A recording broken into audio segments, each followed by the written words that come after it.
Hi everyone, good evening, and thank you for joining us this evening for Sarmaya Talks. And thank you for the lovely support many of you have shown us over the last 2 months. We've seen great sense of curiosity and enthusiasm supporting our programs that have been happening. Today's Sarmaya's talk is a special one, as we have the curator of this show, Dr. Shailendra Bhandare, come, and who will share about the artistic and historical significance of the currency from the Mughal era. But before we begin, a little quick introduction to Sarmaya.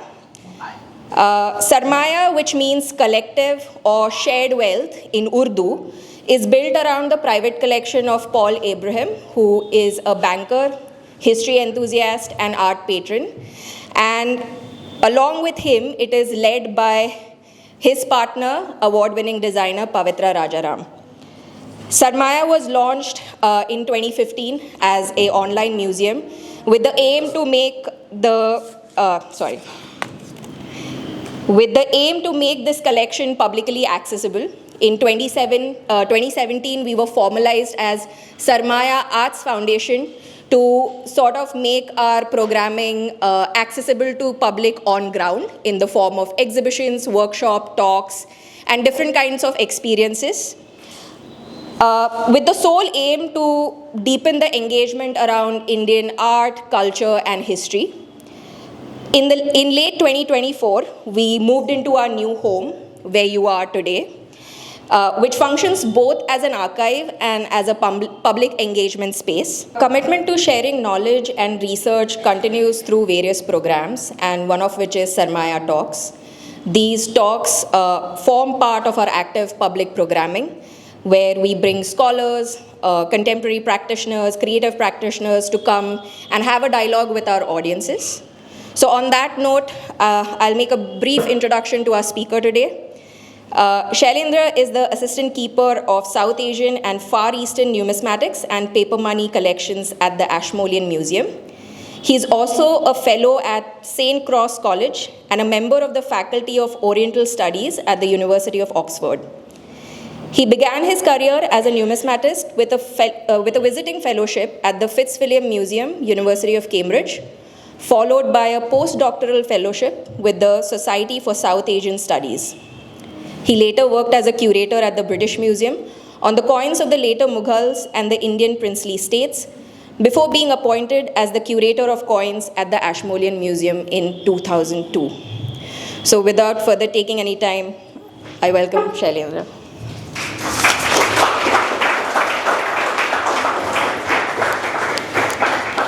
Thank you, Komal, for this lovely introduction and the film, and thank you for a sort of a full house audience. Really grateful to Paul for organizing this lovely exhibition, which has had tremendous success for the last 2 months, so much so that now they have decided to extend it by a couple of weeks, and it will run till the 13th of February. If you were here in October, at the launch of the exhibition, I did a little fireside chat, as it were. And this is my third contribution to the exhibition. And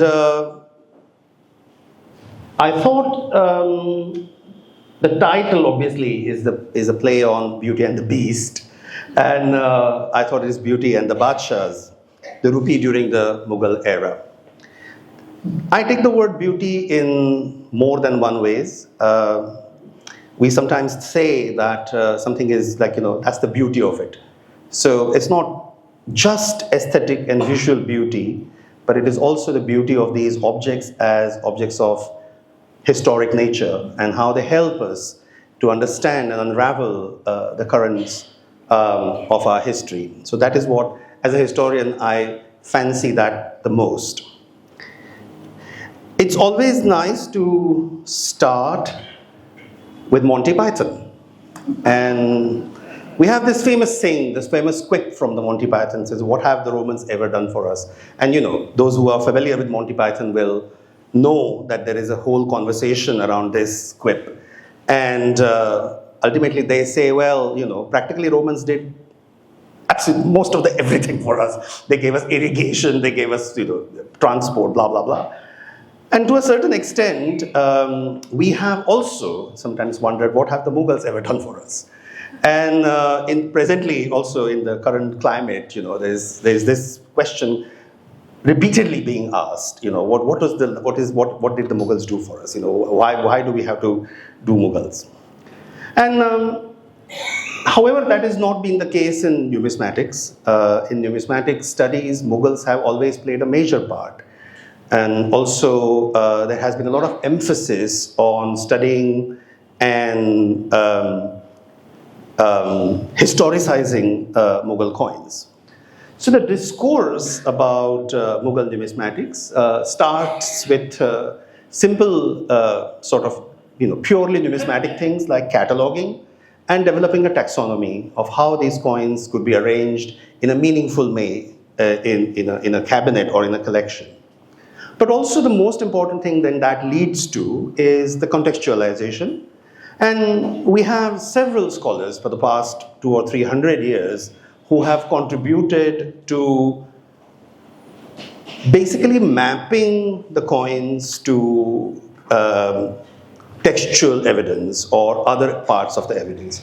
We have Shapurji Hormuz Johariwala, who was a major scholar in the sort of late 19th, early 20th century.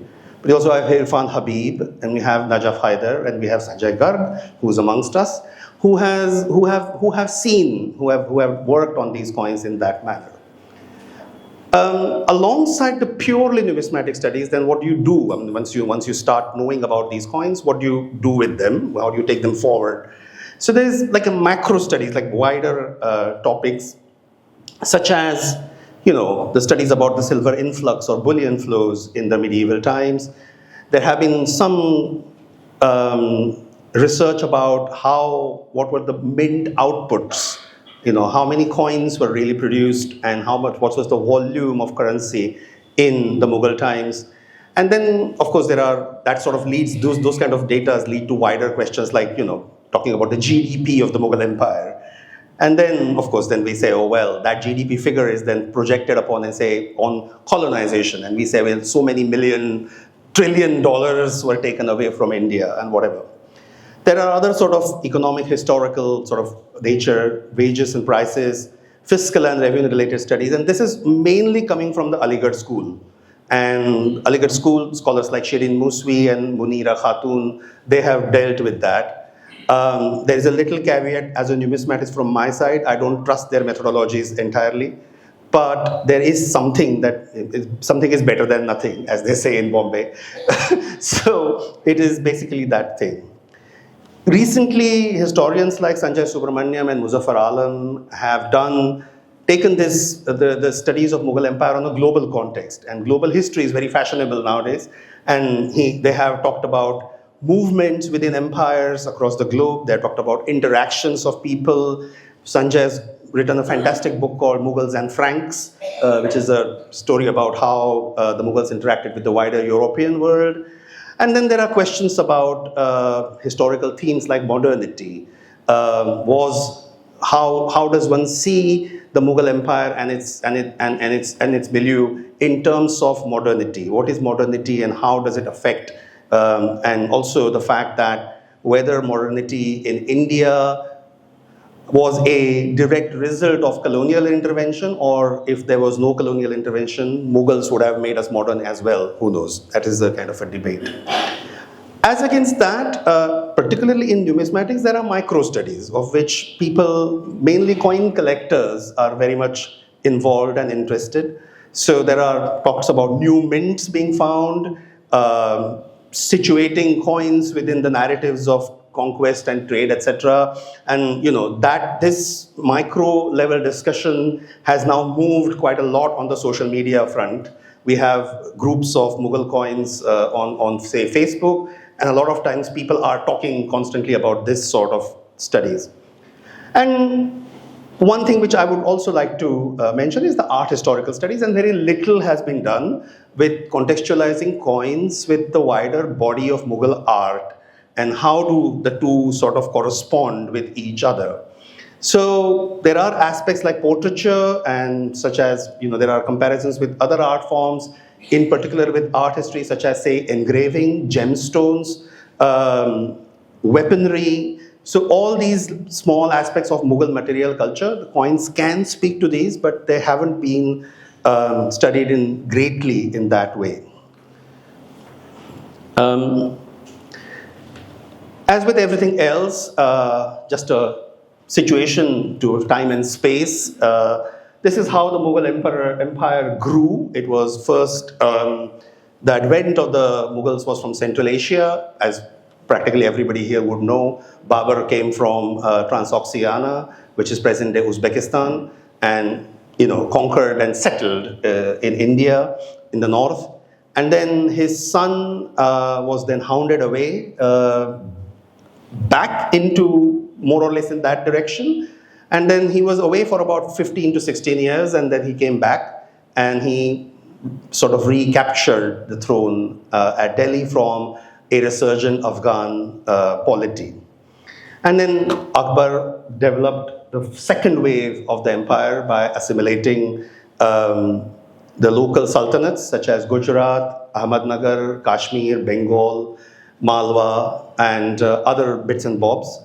And then subsequently, in the late 17th century, Aurangzeb finally launched a final push into peninsular India, mainly pursuing the Marathas, and then took the boundaries of the Mughal Empire all the way down to Tamil Nadu. So this was the maximum extent of the Mughal Empire. And as I said earlier, the main evidence base for Mughal history is textual or archival. We have farmans and other sort of chronicles, tawarikhs, and all sorts of documentary evidences. We have some emphasis on studies like gemstones and engraving. We have Mughal architecture, and of course we have Mughal art. So these are the most familiar components of evidences for Mughals. As against this, there are slightly unfamiliar components, and they are Mughal epigraphy. There are Mughal inscriptions known. This is from Lahore in Pakistan. There is Mughal sigillography, the study of Mughal seals, in which again Sanjay has done some real interesting strides.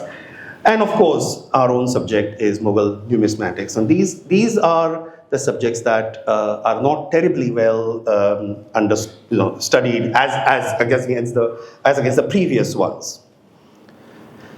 So, to situate the Mughal coinage further into the history, as we saw in that map, the growth of the empire was directly related to campaigns and conquests. So basically, it was a military machine that expanded, that was mainly responsible for the expansion of the Mughal empire.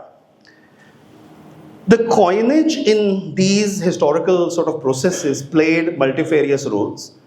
One of them was a declaration of authority. Mughals were an Islamic state, and to have the king's name on the coins has a particular significance under Islamic concept of kingship. A king is not a king in Islamic thinking unless his name is mentioned in the Friday prayers and unless he has the name stamped on his coins. So coins play a very important role in making a king really in that way. But also there is a very interesting, very important fiscal component to it, because as we know, coins are mainly objects of media of exchange of value. So they were a mode of military payment. So, all these campaigns were going on. How are they going to be financed and how are they going to be sustained? So there has to be, the army has to be paid.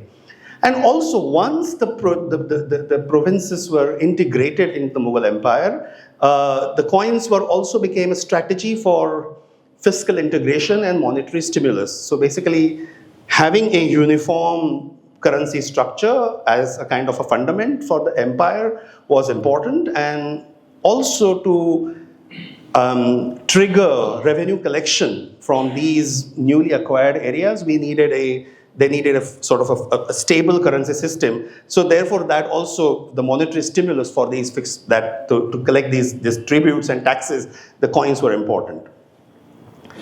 All this makes coins very important components of history, of historical evidence. Obviously, they are dated. Many Mughal coins, particularly, most all Mughal coins really, are dated in two systems. One is the Islamic sort of reckoning, the Hijra, and one is the regnalier of the king. And with the sort of combination of these two dating systems, one could place the issuance of a particular Mughal coin within 6 months, sometimes even less than that, but within 6 months. Particularly for coins of Akbar, Jahangir and Shah Jahan, in many instances, even the month of the coin's issue is mentioned on it. So you get a very clear chronological sense when the coin was issued, not just per year, but also up to the granularity of it is all the way to a month, many times. They're obviously, because they were struck in the name of the Mughal emperor, they were markers of political change, and we will see some of that next further on. They were part of the identity of the Mughal king, so there were assertions of identity and control, and that is reflected in many times in changes of names that the Mughals sort of changed names, as we know from various instances, and those names are then reflected on coins minted there. So sometimes you have coins struck in the old name, and at a particular juncture, the new name appears. So we know exactly, where the name change had happened. And also, particularly with regard to the studies that Munira Khatun and Shirin Muswi, sort of those kind of scholars did, there are also testaments to fiscal realities and aspirations of the empire, in which way the empire was projecting itself and how it was run in a sort of fiscal sense. And these are kind of aspects that come out of functionality of the coins, because as we know, coins are functional objects.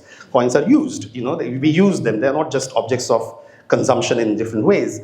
So beyond the functional, they are also objects of celebration. So Mughal coins played a crucial and a very important role in courtly rituals and ceremonies.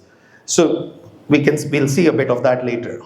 And also, from a purely numismatic point of view, there is a lot of intrinsic evidence that these coins that offer, in terms of, say, some of them are countermarked.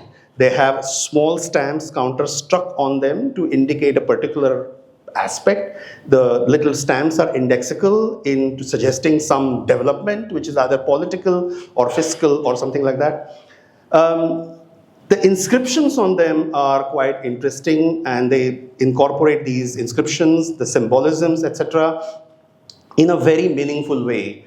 So the inscriptions then, for example, if there is a victory to be celebrated, they talk about celebrating that victory in a poetic form. So that is, those are the kind of things. And most importantly, the Mughals have to be remembered in context of this exhibition particularly, because they were the political entity that fostered and stabilized the rupee as we know it. And that reference is found from Abul Fazl's Ain-e-Akbari, and here he talks about the silver coins, and he says the rupiah is round and weighs 11.5 mashas. It was first introduced by Sher Khan. Now this is the clearest indication that Abul Fazl quotes, that he sort of attributes its induction or introduction to Sher Khan, of course, which is Sher Shah Suri. The Mughals did not regard the Suris as kings, so they addressed them with lower titles. They called them Sher Khan rather than Sher Shah. So they were very particular about such usages. And but he also says that although it was introduced by Sher Khan, it was perfected during this reign. This reign meaning Akbar's reign, and received a new stamp which says on one side Allahu Akbar, Jalla Jalalahu, and other side the date. So this is the one description that we get. And the earliest rupees that we find was struck as indicated by Sher Shah. were dated in the year 945, and this is an example of that. We have a hero coin in the exhibition, which is another example of the dated 945 Hijra, and that corresponds to 1538 AD. A lot of people have asked me this question ever since this exhibition is going on: is why is this, why was Sher Shah, why is this rupee? So the real reason for this is that this was born out of a political and economic reform that Sher Shah instituted. And before Sher Shah's time, the currency system was in a sort of jitters. There were lots of coins circulating, there was no uniformity. So when Sher Shah started expanding his territories, he desired that the currency he understood the importance of having this strong, unified currency in terms of the fiscal management of his realms. And what he did was pretty interesting. He basically, the empire started in the provinces of Bengal and Bihar, which uniquely for the rest as against the rest of the country had a stable silver currency. And that silver currency was based on the fact that the silver was arriving from China via trade through the Bay of Bengal into the Sultanate of Bengal, and that is what he had inherited. Very sagaciously, what he did is that he instituted an exchange ratio of 1 tola of silver being equivalent to 40 coins of 20 grams each of copper. And to basically execute this decision, he started exploiting copper resources, which were part in his realm. So there was indigenous copper was available in certain parts of India. There was available in Bihar, in the Rohtas mountains. It was available in Tarai, in the Himalayan foothills, and majorly it is available in Rajasthan. So when he actually moved, pushing Humayun backwards all the way to Agra, when he establishes himself in Agra, he has access to the Rajasthan copper mines. And that is what makes the rupee a rupee. So this is why we regard Sher Shah as the inventor of the rupee. There were lots of silver coins, even rupiah literally by its meaning just means a silver coin. And there were lots of silver coins even before it goes back. But why is this a rupee? Is because of this reform and this equation, this equivalence that he mentioned. And we know that the earliest rupee coins in 945 they don't actually have a mint name on it, but very soon we have few other coins from 946. And there you can see it has a mint name Sharifabad, which was actually a site in Bihar. So we know that these coins were originally struck in that Bengal-Bihar region, and that's why we sort of know by implication. The Suris did not last long. The Suris lasted only for about little less than 20 years, in also lots of political intrigues. Sher Shah himself did not have a long reign. So when the Mughals came back in 1556, 55-56, they did something interesting. They did not blame their enemies for doing something nasty. They actually carried on with that reform. Mughals, as I said in the beginning, were from Central Asia. They had inherited a Central Asian currency system. And indeed, when they first came to India in 1526 to 1540 roughly, they struck coins in India in the Central Asian system, which was based on a denomination which weighed about 4.5 grams. So that denomination had the name Shahrukhi because it was named after Shah Rukh, who was the grandson of Taimur. So it was named after him, and they were using that. And when they came back in 1556, they immediately recognized the importance of this stable equation that Sher Shah had instituted. So the top two coins, Humayun and Akbar, they're both Shahrukhis, but in 1556 they switched to the rupees. So this is a rupee of Humayun when he came back from northwest and captured Agra again. and that is first issue of the rupees of Akbar from the mint at Agra. So both are minted at Agra, and they kind of espoused the currency reforms that was actually done by their enemies, by their adverse. And as Akbar then particularly expanded his empire across North India, assimilating all these local sultanates such as Kashmir and Gujarat and Malwa, there was a period for which he struck, there are instances where coins were struck in the prevalent style. You can't institute a change immediately. So again, this was also very sagacious of the Mughals. You can't push change through. You have to sort of, go slow with it, because if you try to push sudden things, there are debacles, and we all know about that. Even in our experience, what debacles that sudden changes can cause. So they had some periods of overlaps where Akbar's coins were struck in Akbar's name, but in these local currency systems that were current under the sultanates. But gradually he instituted and substituted those local coins with the rupee, and these are examples of Akbar's rupees, which all have a very standard design, particularly in the latter part of his reign, when he espoused the Ilahi, Tawheed-e-Ilahi, or the Ilahi community, and struck coins with this inscription, Allahu Akbar Jalle Jalalahu, God is great, glorious is his glory. And this is a kind of standard type of Akbar's coin, which of course Abul Fazl also refers to in that little quote that I showed you. But you can see that exactly similar, exactly uniform, exactly typologically having a similar sort of format. On one side, the creed, Allahu Akbar Jalle Jalalahu. On the other side, the name of the mint, the year of his regnal year, and the month of the solar calendar, the Persian solar calendar which Akbar had adopted.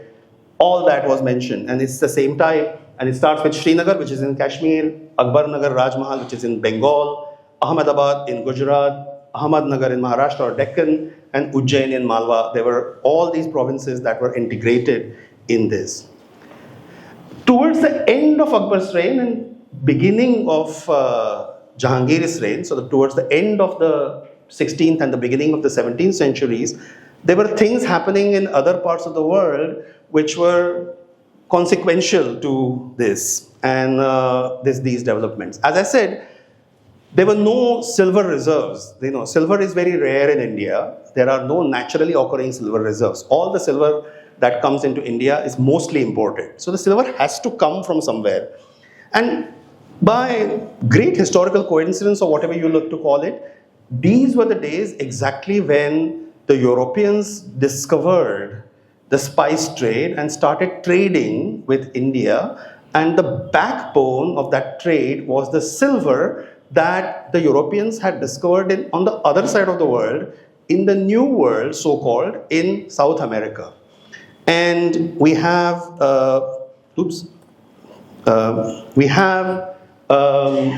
global flows of bullion that are affecting. So suddenly the story gets global. It's not, we talk about globalization, etc., but there were sort of globalization stories even before, in the early modern times. That mountain that you see in this engraving is a mountain at Potosi, which is presently in Bolivia, in the map, as you can see there. And that was a huge silver mine. This entire mountain literally was made out of silver ore, and it remained in extraction for nearly 400 years. And all the silver that the Spanish Empire accrued was mainly from such huge reserves of silver that were in South America, also in Mexico. That is another place that silver was mined from. And because these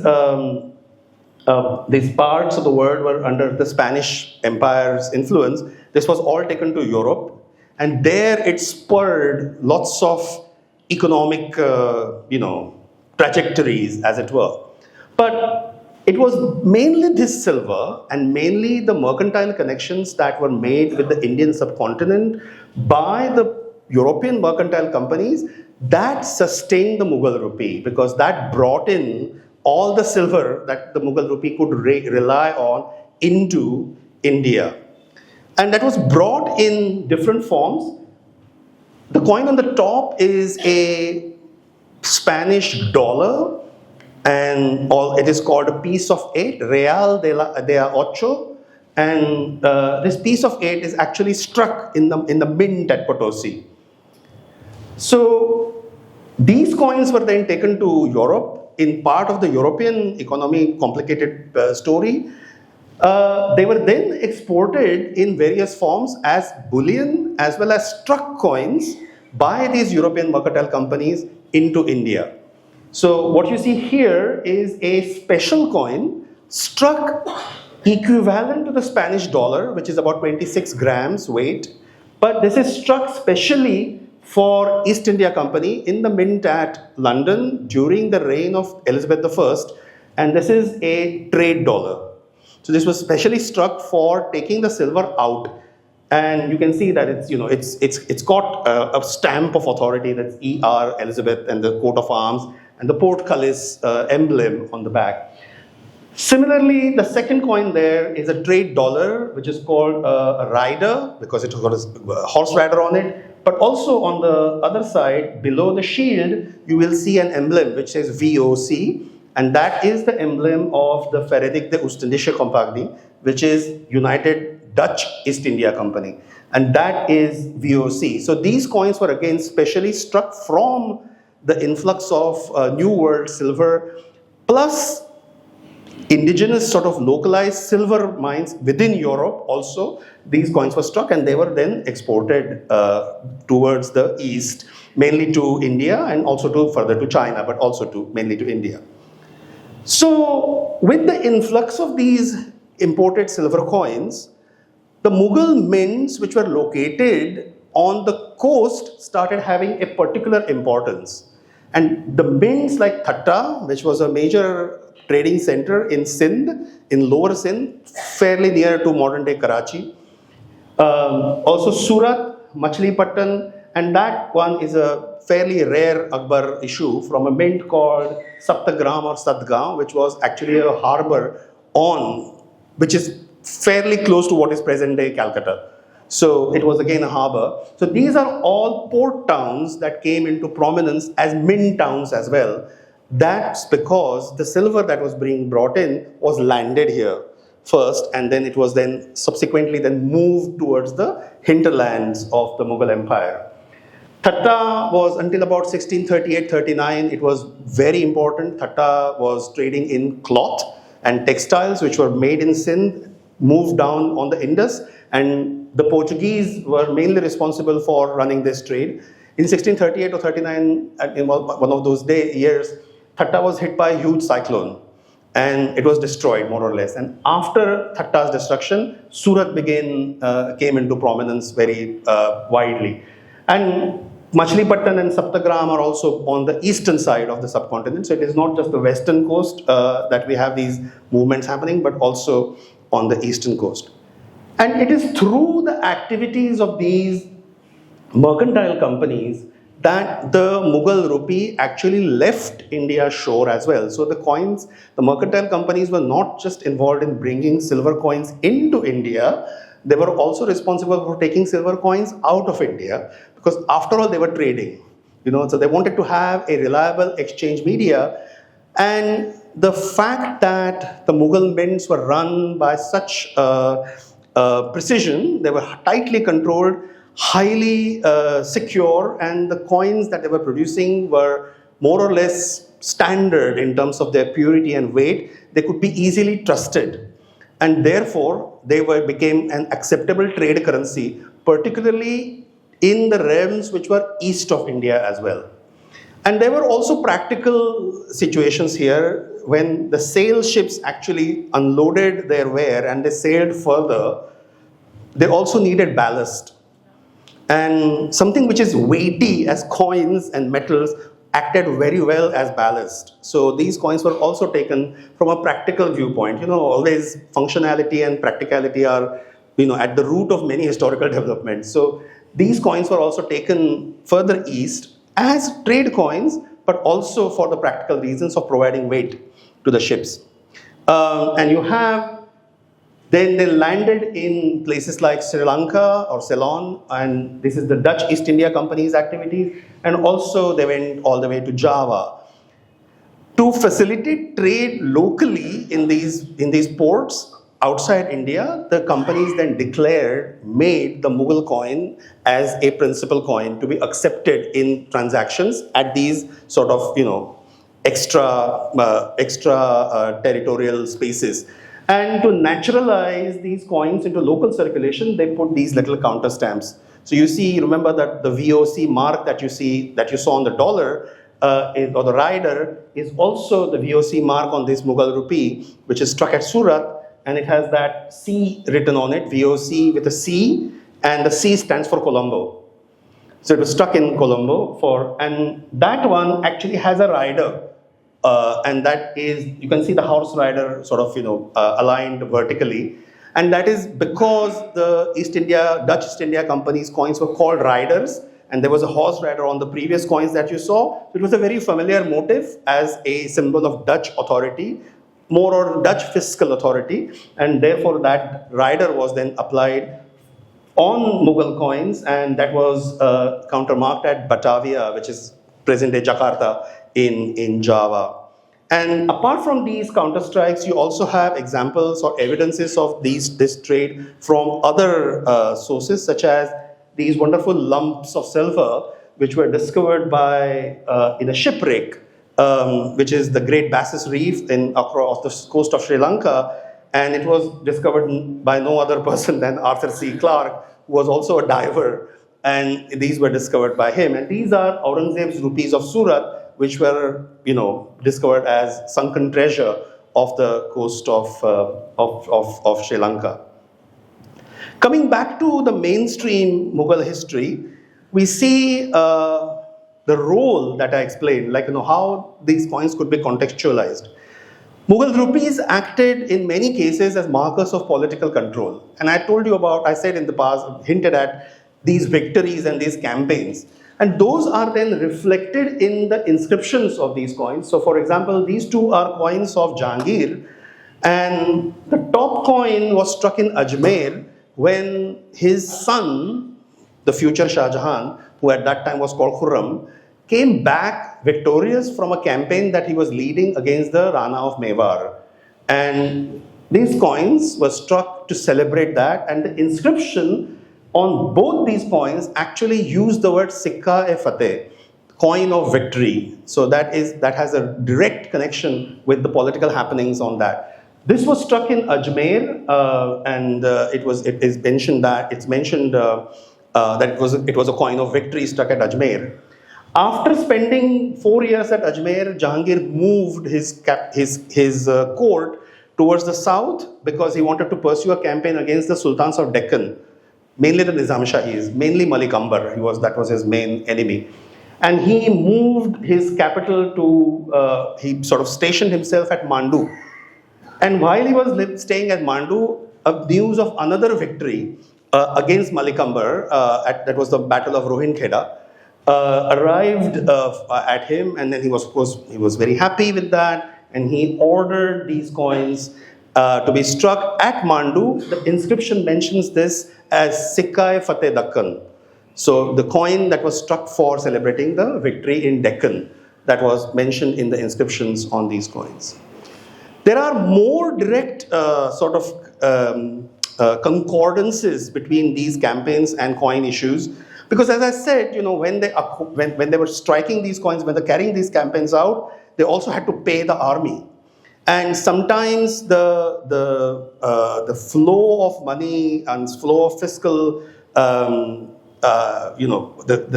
cash, as it were, was impaired in many cases or would be late. So they would, as soon as the coins, the particular place was conquered, they would open a mint there so that, you know, the treasures that they have looted, etc., could be converted into coins, could be then used to pay the army. And you have excellent examples of this, particularly in the campaign that Shah Jahan waged against the Nizam Shahis in the Deccan, particularly in central Maharashtra, Marathwada region. And very nicely, some of these campaigns and some of these victories are also referred to in visual form, in stunning visual form, in the magnificent Badshah, which is in the Royal Collection in Windsor. So here we have this fantastic depiction of a siege, which was laid to the fortress of Dharur, which is in Maharashtra, South Maharashtra today. And it was the first fortress that was to fall against to the Mughals in 1631. And it was, the Badshah text says that it was renowned for its impregnability and ability to withstand siege, it being situated atop a hill with streams on two sides. The chap who you see here on the horseback is actually the Mughal general Azam Khan, who was responsible for this. And when Dharur was captured by the Mughals, a coin was struck there with the nickname Fatehabad. So they renamed it Fatehabad, the city of victory, because that sort of marked their first victory into this campaign. After Dharur, the Mughals went to attack the next important fortress, which is near today's city of Nanded, which was Kandhar. And this is to be noted that this is not the Kandahar, although it is written in the same way in Farsi. It is not Kandahar, but it is Kandhar, which is in Maharashtra. And here you have again a magnificent depiction of the siege of Kandhar from Badshah. And this was interesting because it also has a reference to the city, the fortress being blown by a huge, explosion, mines that were sort of implanted below its bastions by this guy called Nasiri Khan, who again was acting on behalf of Azam Khan. And very curiously, I don't know, this is the fun part of the Mughal miniatures, is that there's a pair of rabbits here, so which are sort of lurking around while all these shenanigans are going behind. People are getting blown up, etc. These two rabbits are lurking around in the corner. And again, we have the coin struck at this place, Kandahar, and it is quite interesting to know that at this particular time, the other Kandahar, the more famous Kandahar, was actually occupied by the Iranians. So the coins bearing the mint name Kandahar, which was struck in this year, are actually issues of this Kandahar from Maharashtra and not from the one in Afghanistan. So that is a wonderful thing. And similarly, there are loads of Mughal coins which could be connected to campaigns. So we have issues of Jahangir in Orissa. We have issues of Shah Jahan in the second Deccan campaign. So those were the first Deccan campaign that happened in the 1630s. Then subsequently there was a lull, and then the second campaign was launched under Aurangzeb in the 1650s. And this was the time when Aurangzeb finally realized that his moment had come, and he left that campaign and rushed back to north to actually occupy the throne. So this was in 1655, 56, 57 in those days. And that coin was again issued to celebrate the capture of Bidar. And again, much like Dharur was renamed Fatehabad, Bidar was renamed Zafarabad, the city of victory again. Zafar and Fateh are synonymous meaning words and synonyms. But this was issued at Zafarabad. And very interestingly, that is another issue during the campaigns that happened in Aurangzeb. Mir Jumla, the famous general, led a campaign into Assam. And those were the coins that were struck in 1665, around 1665, during the campaign in Assam. This is the campaign where you have stories of Lachit Barphukan and etc. Coming into the narrative. So this is quite a significant coin from the campaign points of issue.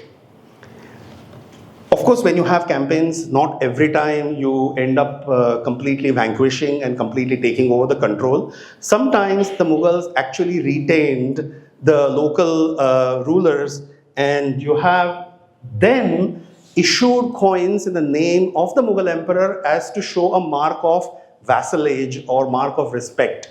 So when tributes were laid or exacted on these polities, the Mughals asked them to strike the coins in the name of the Mughal emperor, even though they allowed them to function semi-independently or whatever. And you have different examples. You have the campaign that I just mentioned ended up in Golconda in 1636, and this coin was actually struck by the Qutub Shahi Sultans in the name of Shah Jahan to be paid to him as tribute. Similarly, you have two examples from the farthest ends of the country. This was a campaign undertaken during the reign of Aurangzeb in 1665 in Ladakh. And the Buddhist king of Ladakh, as his name was Namgyal, his title was Namgyal, and he was threatened once before during the reign of Shah Jahan. He subjected himself to the Mughals, he accepted Mughal sovereignty, but he was not paying his tribute on time, so he had to be threatened once again. So when he went back to the second time, they went back to threatening him. They asked him to strike coins. There's a whole account of this. He surrendered them the keys of one of his stronghold fortresses, and these coins were struck in silver as well as gold. Both coins, I think the mention is like 500 rupees and 500 mohars were sent to Aurangzeb as a kind of submission, a sign of submission. And the mint name on these coins is Greater Tibet, which is the name that was given to Ladakh, which is called Tibet Kalan, which was the name given to. And at the other end of the country, the same thing happened in 1690s when the Marathas were pursuing, the Mughals were pursuing the Marathas under Rajaram. Rajaram was besieged in Jinji. The Mughal general Zulfikar Khan, it was so far away from Delhi that he thought that this is a time to, shake a little bit of a local muscle and create his own sort of domain to a slightly extent. So the siege at Jinji was not going anywhere anyway. So he said, okay, well, let me flex my muscle and start, throwing my weight around from the local polities. So he attacked the Nayaks of Madurai. And the Nayaka kingdom of Madurai at that time was ruled by a queen called Mangamma. And he threatened her, and Mangamma was forced to issue coins in the name of Aurangzeb, minted at Trichinapalli. Ladakh and Trichinapalli, you can imagine the expanse. And these were then used as tribute to be given.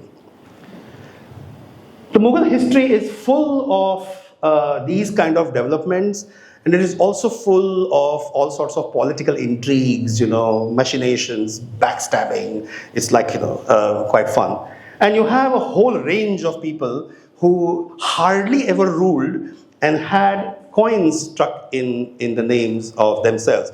So Dawar Baksh, the grandson of Jahangir, was probably one of the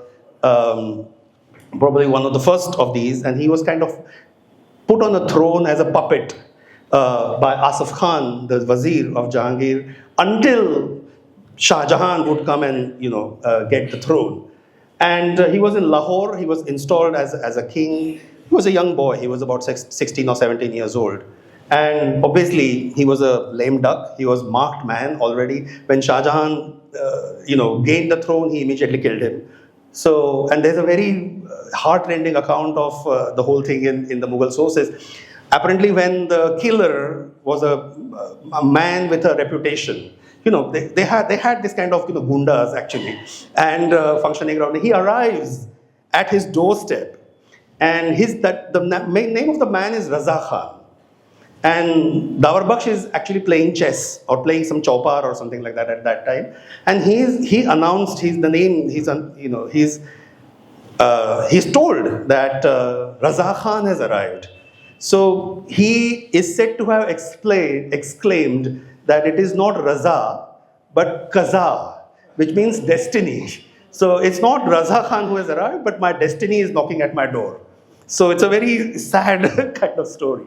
Anyway, so these are the kind of stories that make these coins even more attractive because they have this roughly historical backing. Fratricidal warfares, etc., were done by Aurangzeb. Shah Shuja was his brother, who was unceremoniously booted out and hounded to Chittagong, and then further hounded into Arakan, where he died. But for a short time, when he proclaimed his claim to the throne, he struck coins in Bengal mainly. That is a coin struck in the mint at Patna. And you have in 1712 this putative, short-lived king called Azim-ud-Shan, which was actually declared a king by his son, who was Farrukhsiyar, and he was declared a king in the skirmish that was happening between Shah Alam Bahadur and his eventual successor, who emerged victorious in this struggle, Jahandar Khan. Similarly, 1719 was a year of great importance for Mughal. That is the year that a lot of Mughal historians would recognize as the year of 6 emperors. So in that one particular year, there were 5 or 6 people who sat on the throne, one after the other. And Nikusir was one rare individual. And we only know of 2 coins, and this is one of them. So it's a very rare coin. And one of the claimants. In the 18th century, as the edifice of the empire started crumbling, these episodes started happening more and more, because anybody could declare oneself an empire, or anybody could put a puppet up. Examples are Muhammad Ibrahim, who was again in 1720 was the last kind of a gasp of the authorities of the Sayyid brothers, who were the kingmakers in Delhi at this time. They tried to put him up against Muhammad Shah, whose claims were more legitimate. So he ruled for a few months and then he vanished. By the middle of 18th century, the situation had gone so bad that the courtiers had become so powerful, said that if the Mughal emperor was not paying attention to their demands, they would defy him openly and say, "You are not the emperor, I have another emperor." So this was Akbar Adil Shah, who was declared emperor by Safdarjung, the wazir at that time. And there was a lot of, I won't go into details, but there was a lot of fight going on between Ahmad Shah Bahadur, the emperor, and his wazir. And obviously the wazir had greater political ambitions. So the emperor banished the wazir. And the wazir said, "Hang on a minute, if you banish me, you are not the emperor, he is the emperor." So he installed a chap on the throne, and he claimed that this Akbar Adil Shah was a grandson or great-grandson of Aurangzeb. But there were very naughty people around, and they probably thought that he was not anybody royal. He was actually a eunuch, which was purchased for the pleasures of the son of Safdarjung, which was Shuja'ud-Dawla. So it was, it was not any royal blood, as it were. And lastly, the most significant aspect of this ignominy that the Mughals had to suffer was during the hands of Ghulam Qadir, the Rohilla chieftain, who occupied Delhi in 1789 and unleashed a torrent of misfortune on the Mughal emperor, who was by this time only namesake, and he was the Emperor Shah Alam II. And he installed 2 puppets in close succession in 1789, Bidar Bakht, who's also called Jahan Shah, and Muhammad Akbar, the son of Shah Alam II, for a little while, before eventually he was vanquished. Again, Mughal chronicles are replete with the gory details of how these events unfolded at this time. At the very end of the Mughal dynasty, we have the twilight, and by early 19th century, as we all know, Mughals were basically pensioners. The emperor was the pensioner, and the right to strike coins was heavily curtailed. The Mughal emperor still controlled the mint at Delhi as his as his own mint until 1817, when the British decided to stop it. By 1819, the mint was completely closed for all circulatory coinages, but the emperor was allowed to strike coins only for ceremonial use.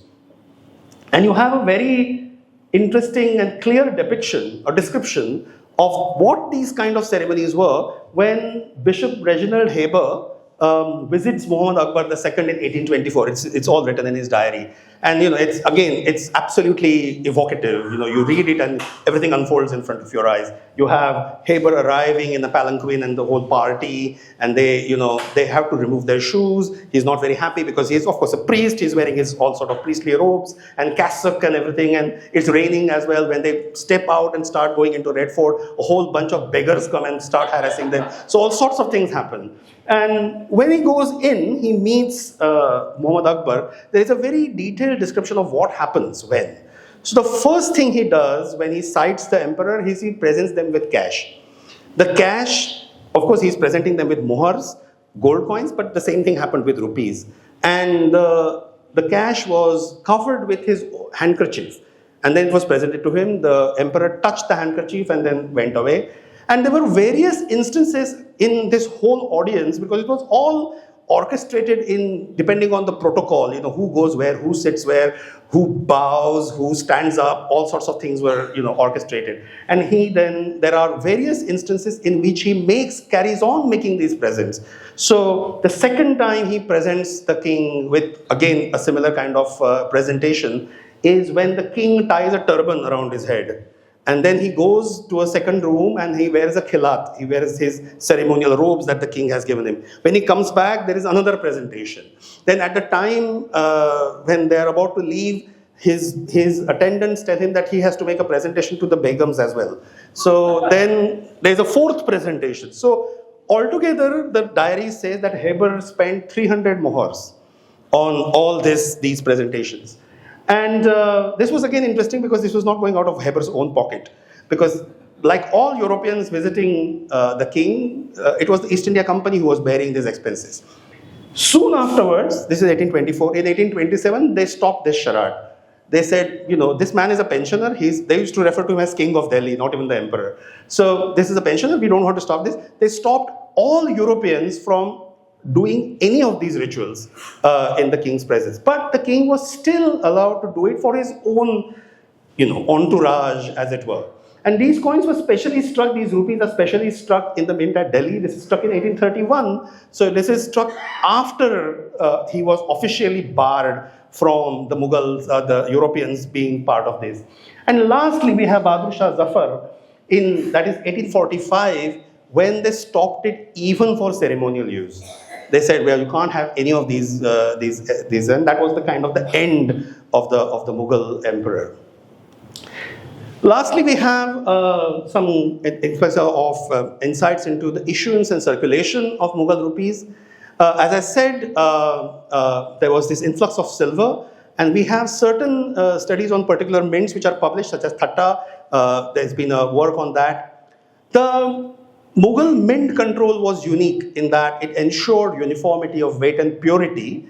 And of course, the Mughal emphasis on receiving payments for revenues, etc., in cash contributed to the monetization of the economy. People were more, people were getting more used to use money in coined form rather than any other form like barters or whatever. Of course, for small transactions, there were cowries and bitter almonds and suparis and those kind of things which were still being used. But by and large, the fiscal apparatus was monetized very effectively under the Mughals.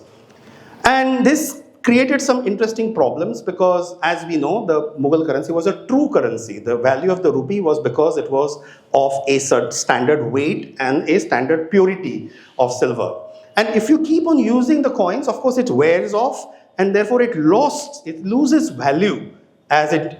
So who was going to adjudicate on how much the value has been lost by a circulatory rupee? And therefore we have a very important group of people who come into the picture, and they are the money changers and shroffs who do discounting and exchanging of coins. A lot of people ask me these questions, these guys are getting these dollars or whatever, or indeed, how does the effective exchange of coins happen? And obviously, when such agencies are there are malpractices as well. So you have, for major malpractice is forgery. It was taken very, very, very seriously. People who forged coins were killed. Basically, if the crime was discovered, they were dispatched. But there was also a more pernicious aspect of this, and that was the arbitrary discounting by these shroffs. And they would have their own mechanisms of putting values on these older coins or putting values on these coins, and that is constantly the main people who were at the receiving end of this practice were the Europeans. And they constantly bicker about how bad these shroffs are and how cunning they are. And they also say that they are also hand in glove with the mint master. So there is a nexus of what they call corruption, what we call gift economy in practice that this was going on. And of course, as I said just now, the coins were also used in court rituals, Nazar and Nisar. Nisar was a price paid to the king for allowing him to see you. And that was because you, as a lesser important human being, emperor being the shadow of the divine, if the emperor allows him to see you, you're going to cast your evil eye upon him. So to scatter the evil eye away, there was a prescription, there was a fee. And that fee was called as Nisar. And Nazar was something that was given as presentation. So you present yourself to the emperor, give him the present, give him this thing, then you look at him and give him the Nisar because you want to cast your evil eye away from him. So that was the kind of ritual that was constructed again. Mughals were very serious about evil eye. You read Mughal history and it's all littered with, everything had a kind of, something occult and something evil or something divine was always there somewhere, lurking around. And we have an example, very nice example for Mughal miniature in the British Museum's collection, where we have the Mughal mint, and the most significant description of the Mughal mint and its components who were working in the Mughal mint is found in Ain Akbari of Abul Fazl. He describes the Mughal mint to have departments such as melting, purifying, assaying, blank making, the blanks on which the coins were then stamped, die engraving, coin striking, and then of course there was quality control to actually weigh the products and to check whether they were of pure things or not. And the evidence to this is mainly from mint records and charters and also mercantile records. Very few mint records survive because there was a absolutely fantastically maintained Mughal secretarial daftar, archive, which was burnt during the revolt of 1857. So a lot of papers have gone, but few survive, and we know how these were done. And of course, there are kind of numismatic studies that can add to the functioning of the mint as well. And they talk about the efficiency and the output of the Mughal mint in terms of its volume, the coinage volume, and also the velocity of these coins in circulation can be said as well. Having said that, not all Mughal mints were stationary. There are examples of peripatetic Mughal mints as well, Mughal mints which were mobile. And in the Mughal textual tradition, they are named as Muaskar-e-Iqbal. So there's a specific name for these mobile mints which were accompanying the king and the soldiers on a campaign. And we have examples of those as well. This is an Akbar's coin which has the mint name written as camp or Urdu, which literally means camp. And you also have coins which are struck en route as mentioned in the inscription. So the coin of Jahangir there is struck in a camp en route to Deccan. So that's what it is. And this particular coin, I believe the lucky owner is somewhere here, actually describes that it was struck while on the road to Kabul. So, Sikka Zaddar Rahe Kabul is the inscription that reads on the coin. So these are examples of coins which were struck from mobile or peripatetic Mughal mints. And as we saw in case of the earlier Nazarana coins were struck specifically on larger size examples to be used in these court rituals. There were specific examples of this. What is also interesting is when rupees were being used as a store of value. So we have examples, we have lots of literary descriptions, but we have few surviving examples of coins which were struck in multiple denominations. So here is a coin of 200 rupees, and it was struck in the reign of Aurangzeb. And it is quite interesting that these coins were usually part of the gift exchange networks that were functioning in the Mughal Empire. And although this is struck in the 17th century, in about 1690s, something of that sort. Already in 1712, there is mention of this coin existing in a German collection. So the coin has already left India and has gone to Germany. Then there are rumors about it having been present in the Scindia's treasury. Then it was sold in 1930, we know from a reference by a numismatic scholar. And it went to the Nawab of Bahawalpur. Then in the 1990s, in 1985, it resurfaced in the market. It was negotiated by an Indian collector to be bought, but while in transit, it was lost.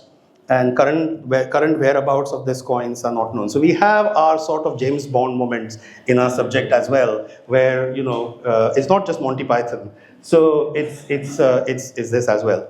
And when you go back to the this was already published in 1725 in Germany in a numismatic publication, and he illustrates this coin. And the inscriptions on both sides of these coins will tell you that coins like these are made in gold and silver by the will of Aurangzeb.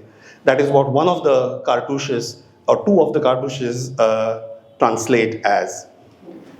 With these kind of gigantic issues, we come to some aesthetic aspects, and some of them are calligraphy.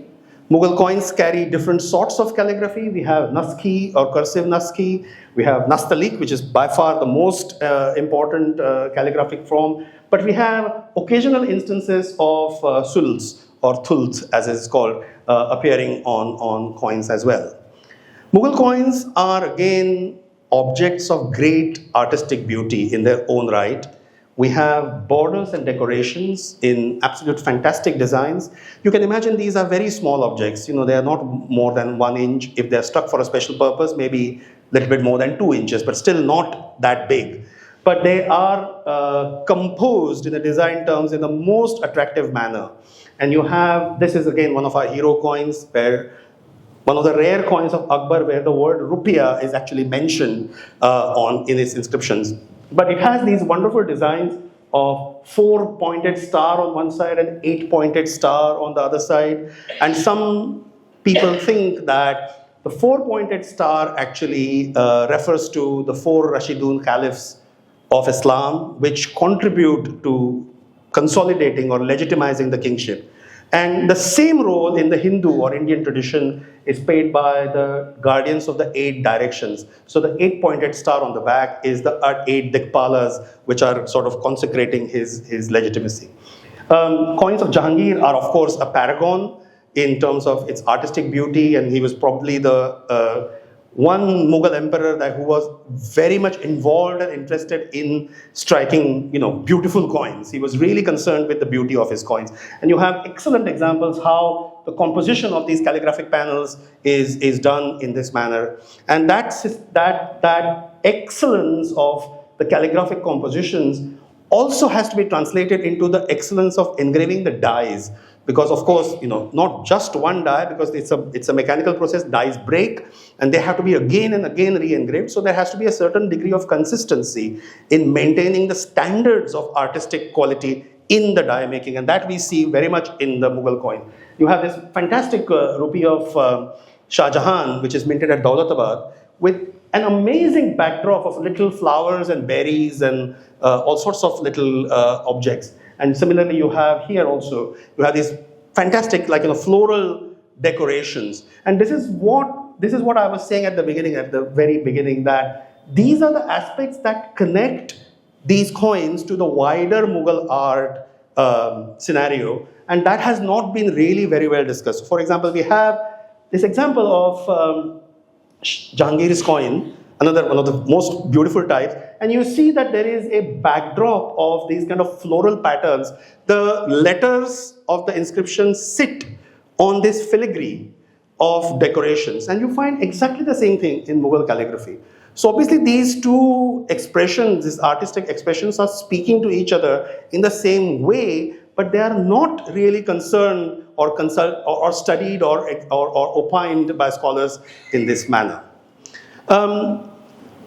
The one more aspect of the aesthetics of the Mughal rupee was the poetry. Most of these inscriptions on Mughal coins, many of these are actually poems. They are in Persian meters, and they are actually, they refer to the qualities of the king. Sometimes they refer to the mint. Sometimes they, as we saw in the beginning, sometimes they refer to also to political events like victories and campaigns. And you have these examples like, this fantastic poetry. The sum of the stamp of Shah Akbar is the glory of this gold, whilst earth and sky are illuminated by the shining sun. So it's like, there is a projection of eternity on this, as if the king is forever. We now say, the king is dead, long live the king. But this is the actual projection of that continuity, the eternity of the divine aspect, or the divine nature of the king. Sometimes it is the mint name is sort of woven into the poem. So on the coin of Jahangir, it says, the money of Lahore. So Lahore is the place where it was struck. So money of Lahore became like the resplendent full moon in the month of Bahman during the epoch of Shah Nuruddin Jahangir, the son of Shah Akbar. And so these are the kind of poetries. Sometimes the kings which are slightly not that great as Akbar or Jahangir, their political control is quite waning. They also issue these. And for example, here we have a coin of Shailendra Bhandare struck in Multan, which has this couplet, which is interesting. It says, he drummed in 7 climes and struck coins on the sun and moon. So drumming, announcing that he has become the king, he drummed in 7 climes is actually mentioned. And you, again, for this you have examples of Mughal miniatures where drumming is seen when to announce any important event such as annexation. Similarly, the coin of Jahandar there says, gave brilliance to the world like sun and moon, the stamp of Jahandar Shah, king of kings of the universe. Quite interestingly, when there is poetry, there is also room for making parodies. And this was not really, which was something which was taken with the Mughals took that very seriously. So we have, sometimes the parodies were apparently made by other kings. So Aurangzeb, when he became the king, this chap, Mir Abdul Baki Sabai, composed this couplet, and it said, Sikka Zaddar Jahan Chu Badre Munir, Shah Aurangzeb Alamgir, struck coins in the world like a shining moon, King Aurangzeb, the world grasper, Alamgir. And apparently Shah Abbas of Iran, who was obviously there, they were always elbowing out each other. So he said, he regarded it like, Sikka Zadbakur se paneer, he struck coin on a piece of paneer. And he called himself Aurangzeb Biradar Kush Pidargir. Aurangzeb, who has killed his brother and who's imprisoned his father. So this was then apparently attributed to Shah Safavi. This kind of disrespect was also shown in case of Farrukhsiyar. I don't have the picture of that, but there was another poet in Delhi called Zatali, and the couplet on the coins of Farrukhsiyar named him as Shahenshah Baharobar, the king of the land and the sea. But Zatali's parody said the king who struck coins on Gandum wa Mot ho Matar. So basically he struck coins on wheat and peas and moat, whatever moat is in English. So it's beans. So basically, and he was then, it is known that he was killed. He was caught for that, and he was killed for that. And as a sort of final flourish of the slides, I would show you the best of the Mughal rupees were, of course, the zodiacal rupees of Jahangir, which everybody knows are paragons of Mughal numismatic art, and they're struck in this beautiful manner. We have constellations, the sun signs, Leo, Cancer, Virgo, and Taurus. And they are associated, of course, they're solar signs, so they're associated with sun. The sun appears everywhere. There is a lot of discussion that can be had, not yet had, but what the figure of the Virgo, how it compares with the figures of European angels that you see in pictures. There's a lot of discussion about how Mughal miniatures were influenced by import of European prints mainly, and also art that was coming with the European visitors. And this is definitely, most certainly, a depiction that draws inspiration from that particular tradition. So to end, what did the Mughal ever do for us? We come back to the question, and we've seen the rupee is, if they did not do anything else, they certainly gave us the rupee. And in its kind of, all its glory, the rupee is a Mughal coin par excellence. It was born out of the currency reforms of the Mughal adversary, which was Sher Shah Suri, but it was sagaciously continued by the Mughals. It offered the Mughal Empire fiscal stability, efficient revenue management, and it was responsible for its economic integration. The mints were rigidly controlled and efficient, and the administration was very much very strong, but maybe also corrupt in some ways, as we see. It produced reliable, trustworthy, and a popular currency, which was espoused by Western trading companies.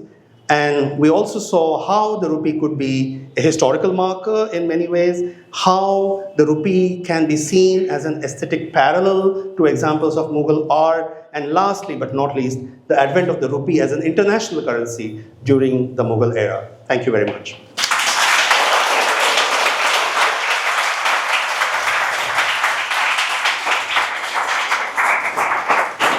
I believe there are questions. Thank you, Shailendra, for the insightful talk. We would open the floor for the questions. Because of the time crunch, we will only have few questions. But yeah. Sorry to be ranting along for such a long time. So first of all, thank you very much for such a wonderful lecture. I mean, your knowledge is it's known to everyone, but you have the ability to express and to elucidate it, to disseminate that knowledge. It's really beautiful. Thank you very much. I really appreciate that. And now the question is kind of an observation, and the question interwoven in the observation, it is about the calligraphy. So basically the calligraphy evolved as an art form over the coins. You refer to the art forms also.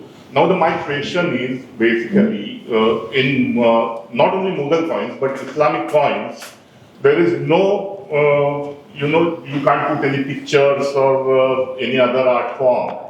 So basically there are few exceptions, Saram coin of Akbar and the Zodiac coins you shown here.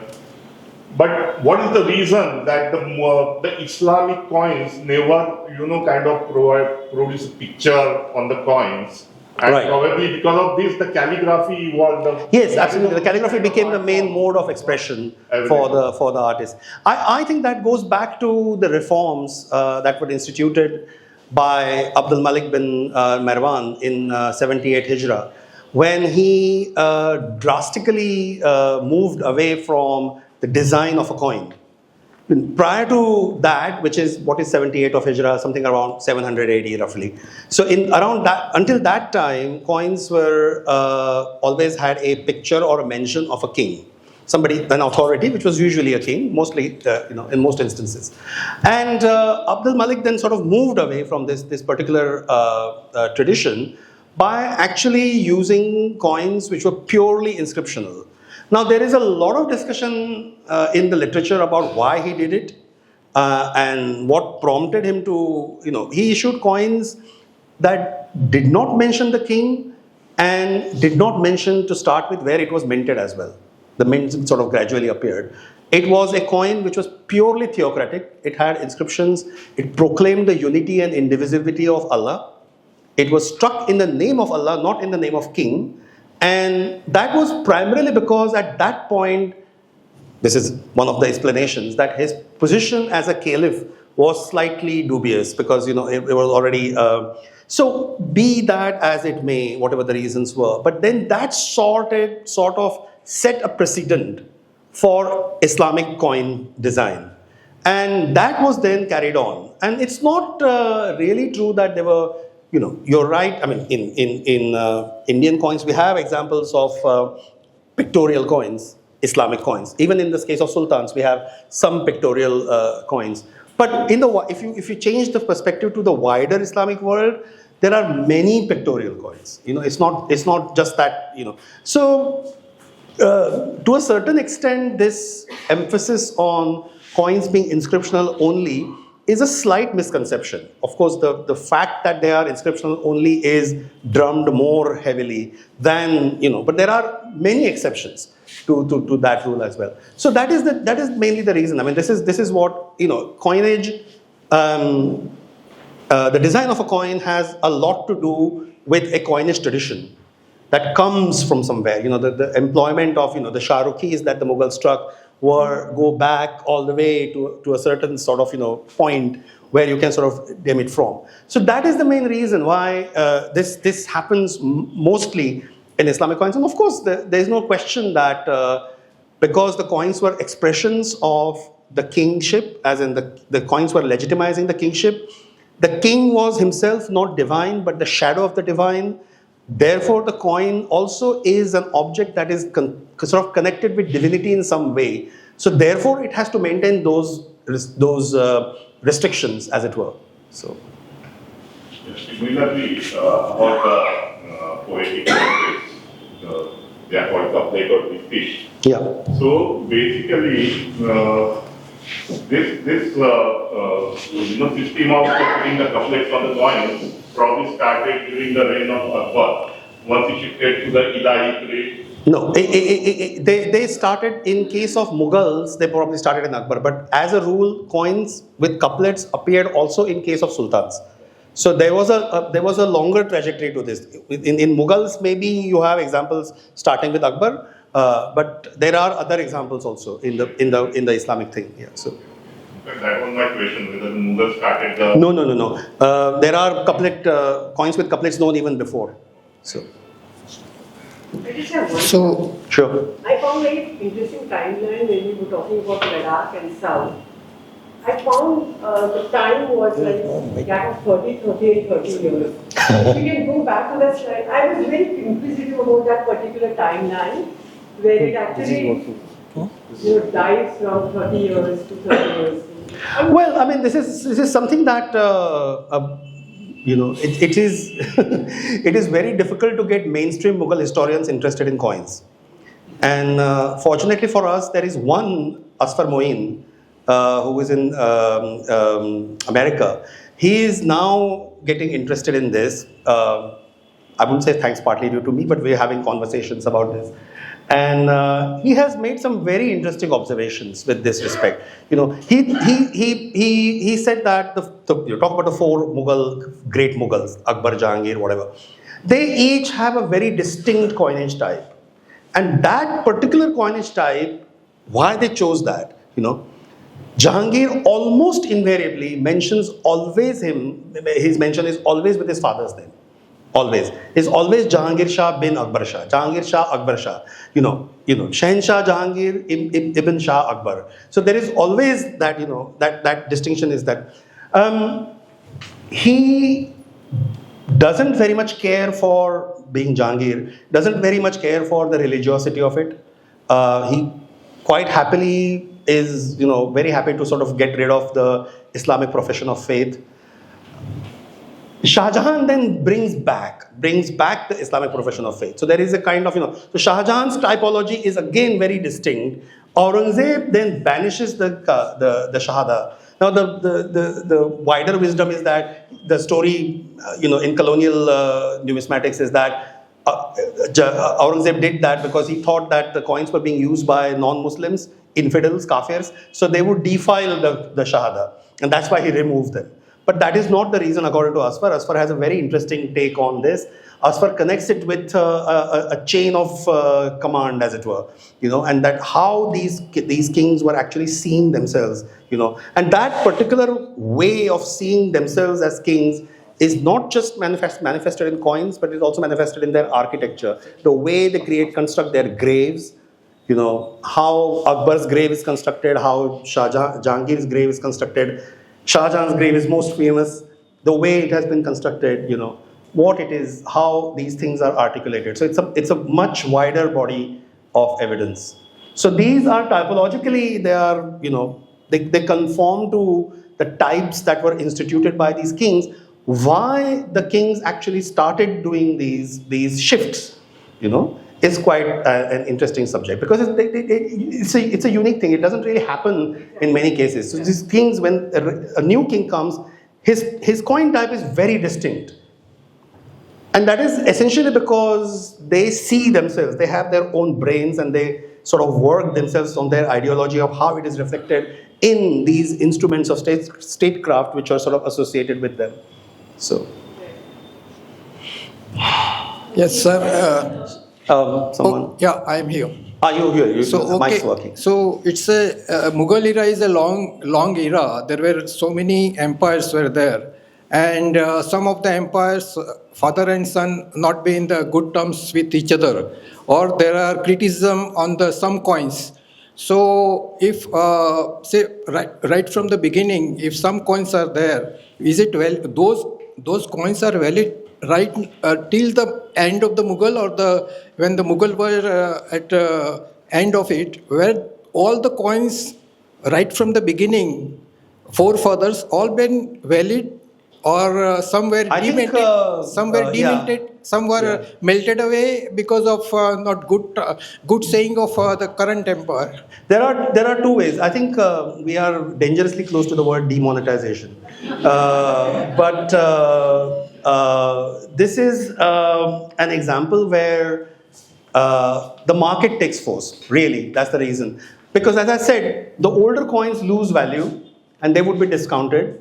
The people who are using these coins would bear that discount for up to a point. And after, if it is too much discount, they would prefer it to take it to the mint and get it reminted. So coins were kind of recirculated mainly through market demands and market practices rather than any top-down control. We have a few examples of that top-down control happening. We know that, for example, Shah Jahan was not very happy with the zodiacal coins. And it is said that he issued an order to withdraw them. Nobody has seen the order, but that is what the prevalent wisdom is. We have an actual example of coins being recalled, as it were, in a separate instance, in which the British in Bombay were striking coins in the name of their own kings in Farsi. And the Mughals did not like it. They issued a threat saying that if you keep on issuing such coins, we're going to come and attack you and bash you up. But then at that point, the East India Company in 1697, 1698, there is a communique saying that we are withdrawing these coins. So there are examples of coin being recalled, but by and large, it's the market forces and practices that take control of such things. Anyone? Yeah. You? I think one coin I'd have loved for you to talk about was Noor Jahan's issuances. Yes. Obviously, I couldn't talk about absolutely everything. So Paul is suggesting about coins which were struck in the name of Noor Jahan, which is a unique instance, which was obviously a queen striking coins in her name, but she also recognizes the husband by saying, the inscription says, "By the authority of King Jahangir, I am putting my name on it." So it's not the independent queen's issue, but that is, I fully agree. I knew it. It's already got 35 slides, so Noor Jahan would have added another 2. Yeah. No, I had a question, which was this was in passing. Sure. When I started collecting some decades ago, when we listed the Mughal genealogy of coin issuances, there was something like 26 or 27. Today there are 31. Yeah. And they've all appeared, strangely with some reference somewhere or the other. Are there any instances in your research of names that are mentioned but are not coined? Yes, definitely. I mean, there are mentions the coins had been struck I can't off the top of my head tell you, but there are also characters who most likely had issued coins. So, for example, there was a brother of Akbar.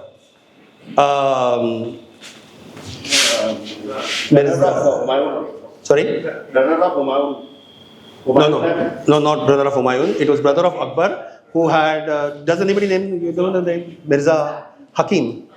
Hakim, that's right, Hakim, yeah, that's the one. And he was, his rebellion in the western parts of the provinces was fairly strong. Again, it's the Munis Farooqi's book on Mughal princes will tell you about that. He probably must have struck coins because he was quite, so I'm sure there are discoveries to be made, as we all know, coin collectors and researchers know that coins come out of our ears. By the time I finish this lecture, somebody will tell me, oh, there's a new mint found. So, it's one of the joys of Indian numismatics that you can't really stop. So, that coin of, the coin that was struck on the road of Kabul, just turned up, so, yeah. So. We see many holes punched in the coins. So what are the significance? Those are the shroffs. So those are the shroff marks, which the shroffs then put little holes and try to find out what's inside, whether the coin is pure or not. And that happens not so much, if you actually see hoards which have a cutoff date during the actual rule, there are very few Mughal coins which will have that. It's only the later, they probably were added later. So it's quite rare to find shroff marks on earlier Mughal coins. There might be one or two, but not many. But those are the marks which were, so it's a kind of attestation of coins. In Marathi there is a phrase called taun sulakhun gene. So taune is to tapaune, the coin is heated, and sulakhane is to make a hole. So it was then drilled. So taun sulakhun is basically by these examinations. So doesn't the coin lose its value if there's a hole in it? Sorry? Doesn't the coin lose its value? It will lose its value for the shroffs, I'm sure. Because the number of holes would be commensurate with the number of time that the coin has passed in circulation. And the more the coin has circulated, the more value it has lost. So the more discount the shroff will apply. One question. Did commemorative coins have a greater value or were more valued than the common types for the novelty? I don't know. I presume that the commemorative types were issued in lesser number. And whether they actually had intrinsically different values, no. Certainly not. Striking special coins like Nazaranas must have had extra minting charges. So it is possible that to actually get a special coin struck, you pay more. So. Dr. Bhandare, Askari Mirza, Hindal Mirza, They are Humayun's brothers. Independent. Yes. So they may have also. Who knows? Who knows? Jahangir. Yeah, there are many examples of these rebellious characters who, in some instances, might have. Who knows? Mughal, if you are assuming kingship, normally was like coins. And we certainly know of. I remembered one instance where it is mentioned it was the fourth son of Aurangzeb was a guy called Akbar. And he came into Deccan and sort of made a combination with Sambhaji in Deccan. And he is known. There is a clear mention that he struck coins. And we don't know of any existing. So, yeah, thank God I remembered it. Dr. Bhandare, any evidence of Hemchandra Hemu? No, not to my knowledge. No evidence. Yeah. Ashrafi was a term, Ashrafi literally means noble. So it was a term used for addressing gold coins. Because gold is a noble metal. So. So I think we'll stop here. We'll stop here. Dr. Shailendra will be around here if you want to have a word. But that was a great talk, amazing talk, insightful indeed. And I guess we can say that with Dr. Bhandare on the other side, it's always a good one.